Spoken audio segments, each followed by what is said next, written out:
Welcome back to another Reading Reddit Stories videos. I guess I should transfer into soft speaking since that is what the title says. I really enjoyed doing the last whispering Reddit Stories videos, so I am doing a soft-spoken one now. I'm wearing the same outfit, but don't come after me in the comments. It's literally because I'm going on a trip and I've decided to record two videos for you guys. Two videos to release when I'm gone. So yeah, I didn't want to leave you guys without content for too long, so I figured I'd pre-record some stuff and edit it on the trip to release before I come back. And there's probably going to be a lot of cuts in this video because when I soft speak like this, I sniffle a lot. So sorry about that in advance. Alright, into the first story. Am I the butthole for grounding my stepdaughter for selling my formal dress? I, 37F, have a stepdaughter, Amy, 16F. Amy was looking for formal dresses, and I mentioned that I have my old formal dresses. She picked my old prom dress to wear, and she has kept it in her wardrobe since wearing it at prom. I don't fit in my old dresses anymore, and I kept them in some other clothes to hand down to my kids. However, I have two sons who aren't interested. Since my nieces, 15F and 13F, are interested in my clothes, I plan to give them the rest once they were old enough to fit them. Amy left her earbuds in her sweatpants pocket and turned on the washing machine. When she asked for new ones, me and her dad told her to save up to buy new ones. She works part-time, as she wanted an expensive brand new pair and not the wired earphones I had offered. If I was out of earbuds completely, I would definitely take wired earphones. They're so much better than nothing. I'm using them right now.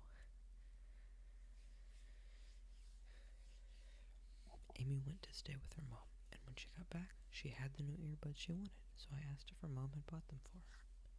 She said that she had resold my dress on a second-hand site and bought herself the earphones. The dress was 100% silk, one of a kind, and the brand doesn't exist anymore. I was really upset to hear she had sold my dress without even asking. I confiscated her earbuds and told her I would give them back when she repaid me the cost of what she sold the dress for.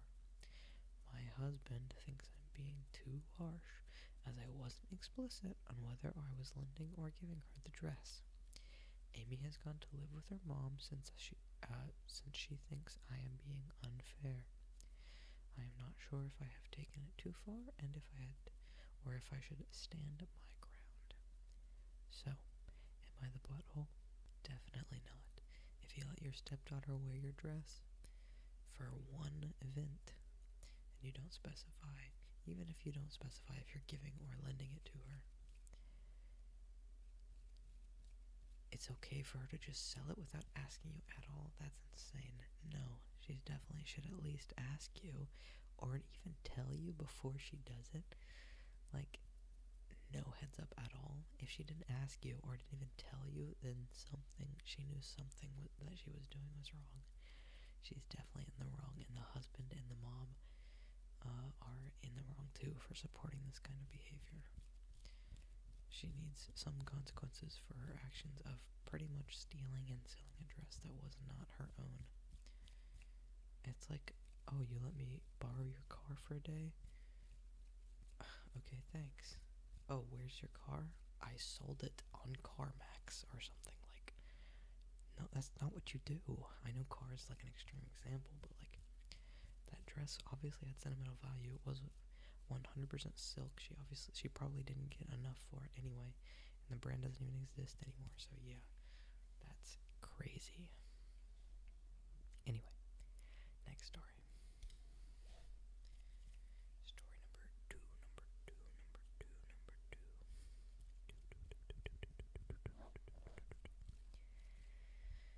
Am I the butthole? My parents are forcing me to pay for my brother's grad school using money they never told me about. I, 30F, have been financially independent since graduating college. I worked practically full-time while studying, recently paid off my student loans on my own, and just started saving to buy a home. I didn't apply to grad school because I couldn't afford it, and my parents made it pretty clear growing up that we needed to stand on our own after high school. L parents. My brother, 22M, is honestly a genius. He worked really hard in school, got a full academic ride to a great school, and graduated with honors. I'm so proud of him. The problem now is he recently got into an extremely prestigious grad program that would open a lot of doors for him. He was hoping for scholarships or a paid internship to cover most of it, but it's not good enough. Now he's facing tuition and housing costs in one of the most expensive cities in the country. My parents asked if I could help out and suggested I contribute around $15,000 to get him through the first year. They'd match it, and he'd take loans out for the rest. I said no. I've been working for over a decade on my own goals, and I'm now just starting to save for a house. I don't feel comfortable putting that on hold, especially when I had to turn down opportunities because there was no help available to me. During the conversation, my mom got frustrated and said they'd be using my other fund to help him instead. I asked what she meant, and she said they had set aside around $25,000 back when I was in college for me, meant to be used for a future wedding. I was completely blindsided. I had no idea this fund existed. Sorry, I forgot I was supposed to be soft-speaking. I've never done a full video soft-speaking before. Anyway, I asked why I wasn't told about it when I was considering grad school, or now while I'm saving for a home. She said it was always intended for a wedding, not school or property, and since I haven't needed it, I'm not engaged or in a relationship. They decided to give it to my brother because he was a more immediate need. Right off the rip, that is insane. If you're going to use it for school, why not use it for the other person who desperately needed it when they were in school? They had to turn down opportunities. So if you're going to stand like that, then your brother or the son should have to turn down his opportunities too. And I understand they're not the same level, but emotionally, significantly, emotionally, in terms of emotional significance, they are pretty much the same level. Especially if you're going to take away money you saved for your daughter and just give it to your son because, oh, she doesn't need it, she can only use it for a wedding. Oh, but the son, he can use it for whatever he wants, or the more immediate need. I don't know. I'm not going to lie. I was pissed. I never got a chance to make a case for how I could have used that money, and now it's just being handed over to someone else. I told them I felt hurt and left out. My mom said I was being unfair. And that the money was never promised. Nah. And if I didn't want it for a wedding, then it made sense to use it for something meaningful. Was her school not meaningful? My brother told me he didn't know about the wedding fund either, and he understands why I'd be upset, but said he didn't ask for it. He just wants to go to school and thought we were all trying to support each other. I get that. I know my brother worked hard and isn't trying to take anything from me, but I can't help but feel like my parents are punishing me for being practical. Yeah, I kind of already went on my spiel about the parents here. They're being completely, they have two different standards, distinct standards, and they are not treating their children the same, which is a big L. Definitely not what you want to do. Yeah, it's a complete double standard. Why wouldn't you give your daughter the money when her school was an immediate need, as they put it? I don't get it. I really don't get it. We have a comment here from Maven Mim. Not the butthole. Those are really sexist expectations. If they wanted to financially support you, they could have given you the choice of using the funds for education, or travel, or a home, or a wedding. That's what I've done with my daughters, who I've been saving for since they were born. But despite it being a butthole move, it is their choice on how to spend their money. And it is presumably still their money rather than account in your name. So in practice for the butthole element, I was telling you that it was your money in the same move that they snatched it away from you again, though it really was the sexism that underpinned that decision, which had clearly been there all along. I don't really understand all that comment, but I get what they're hinting at. Yeah, OP responds and says, that's the part that really upset me. Assuming they set aside money for both of us, why is he worth paying for grad school for, but I'm only worth paying for a wedding? Yeah, that's kind of what I was getting at earlier. It's really, sexist expectations. Okay. Here is story number 3. This one sounds really funny, to be honest, so if you want to laugh, make sure to stick around. Am I the butthole for blowing up at my sister for naming her daughter after a fungal infection? So my 20M sister, 27F, and her husband had been struggling a lot with baby names. She was determined to find the single perfect name. Even by the time of her baby shower, nearly 5 weeks before the due date, she didn't seem any closer to picking something out than she was at the start of her pregnancy. Anyway, I knew she was struggling, so in addition to the $900 wooden crib on her list that I got for her, I gave her a list of obviously joke baby names. We have a really close relationship, and it was in line with both of our senses of humor. Good context. She's a nurse, and I'm a biology student, so all the names were medications, infections, unpleasant animals, etc., etc. That all sound like lovely girls' names out of context. Some of them were a bit obscure, sure, but I included some obvious ones like Viagra and hernia for good measure. 2 weeks later, she told me she and her husband had finally settled on a name.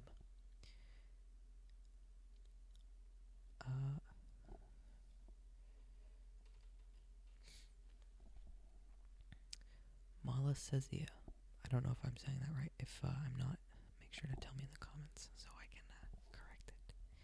Not that I'm going to be saying this very much, probably. I'm probably never going to say this word again unless I get it or something. I don't know.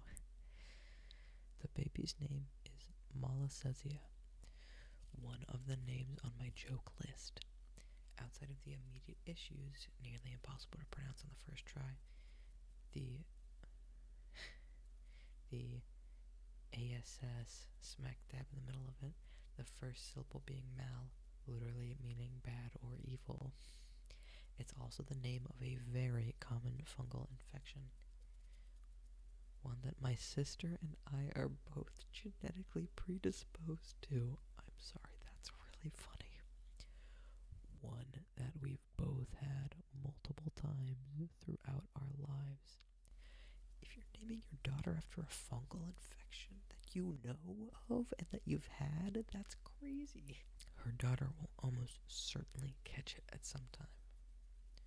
I'm imagining her going to the doctor and being like, alright, Miss Malassezia, it seems you have Malassezia. It's over.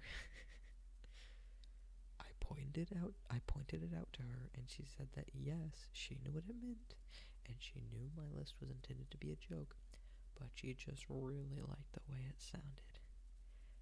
I don't think the husband knows what it means. I think he'd reject it if he did. She says that it's so obscure that no one will ever think twice about it. Except, when little baby Malassezia turns 14, finds a weird spot on her neck, and goes on her phone to Google what it is. I told her that the name was completely unacceptable, and I was shocked that she chose it. I even suggested some similar names like Mallory, Azalea, or Anastasia that would be more acceptable, but she wouldn't hear it. She said that since I'm not one of the parents, I have no business telling her what she can and cannot name her child, and that I'm stepping way out of line. I think it's pregnancy hormones, and she'll regret the decision very soon after her daughter is born. Yeah, that is crazy. You could never catch me naming my children the name of a fungal infection. Hey yeast, you wanna come and throw the ball with me? Like, what? Diabolical. Let me know in the comments what you guys think about that one. That was insane. Oops, I forgot I wasn't cursing. That'll probably be bleeped out.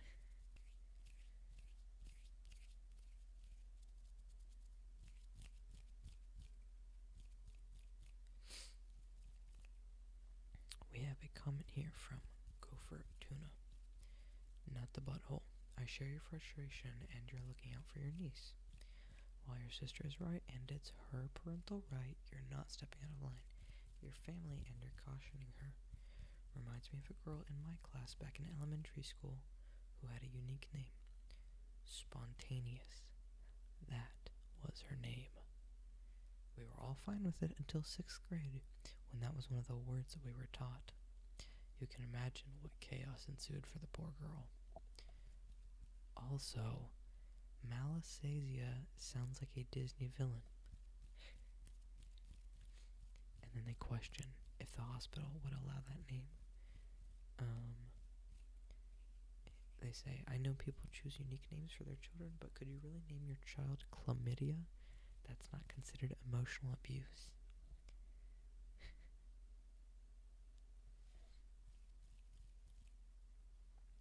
I don't think it ever gets answered in the comments. I went through and scanned it. There's nothing really that says one or the other.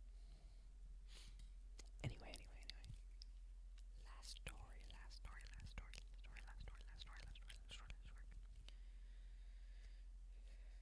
Here we go. This post is by Bagocker. I realized I wasn't saying the people, but I will have all the Reddit posts linked in the description. So if you want to check it out, they will all be down there. So if you want to read more or read some comments on them, you know where to find them. Alright. Am I the butthole for always dumping lemon on all my food? I might be the butthole here and will accept my judgment. I grew up in a big household where all food and leftovers were fair game, even when I became old enough to buy my own food. Well, that's your first problem. Gotta mark that shit or buy a mini fridge or something. To combat this, I started absolutely drowning my food in lemon juice. I could tolerate the taste and even grew to quite like it. No one would touch my prepared food or leftovers. It's a habit I've carried well into adulthood. Or you could do that, I guess, just drown everything in lemon juice, that works too. I recently went on a large trip with some girlfriends. The Airbnb and excursions are all evenly split. Food is paid for by ourselves because some people have special allergies or foods. We have been going out to dinner the last few nights. I asked for extra lemons at the table and soak my food before eating. I mean, if it's something you're doing just because you like the taste, I don't really see a problem. I can see where this story is going. Let's hear it out. After a couple days into the trip, one of the girls complained at breakfast that I was making food inedible to other people. This was news to me since the only food I was limiting was my restaurant leftovers that I would eat the next day. What apparently had been happening since the first night was one of the girls, the one who complained, stays up later than the rest of us and would eat or pick at any leftovers, disregarding the names on the containers. After 2 times trying my food on separate occasions, she realized what I was doing and was pissed. I said she shouldn't be eating others' foods that weren't communal, and she said, well, it's just how the rest of us feel. No one else at the table said anything, and breakfast was tense. getting ready to go out, the other girls, one by one told me that they didn't like their leftovers being eaten and were glad I said something, but didn't want tensions going forwards. That night at dinner, I purposely lemoned my food again. The complainer made an angry noise and stormed off to the bathroom. I didn't say anything, and the rest of our dinner continued normally without her until she came back out, sniffling, before we left the restaurant. She did that in a public place? That's insane. Like, lady, it's not your food to eat. She can do what she wants with it, especially if she's just doing it because she likes the taste. She didn't even know you were trying to steal her food, so yeah, that's fine. Anyway, she gave me dirty looks the whole ride back. I am exasperated by this nonsense drama, but maybe I am being a jerk.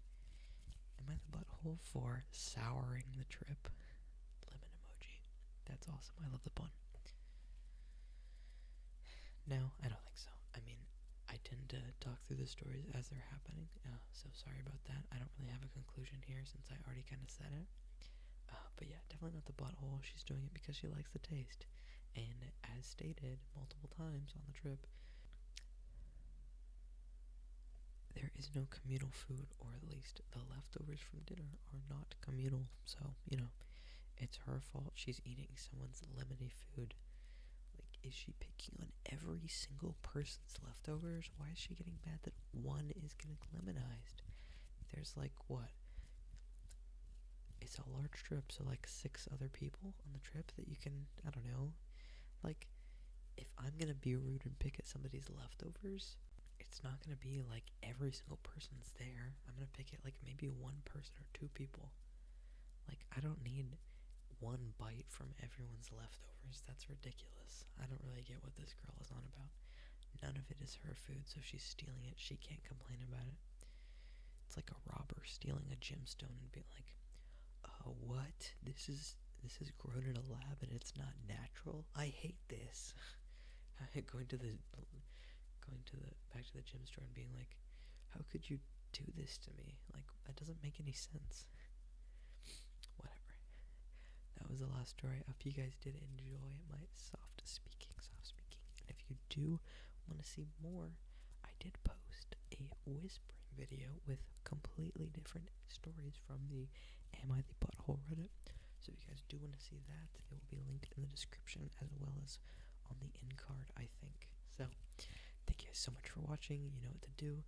Leave a like if you did like the video, subscribe if you want to see more of me, and share this video with someone who loves ASMR as much as you do. Alright, thank you lovelies, and I hope you have an amazing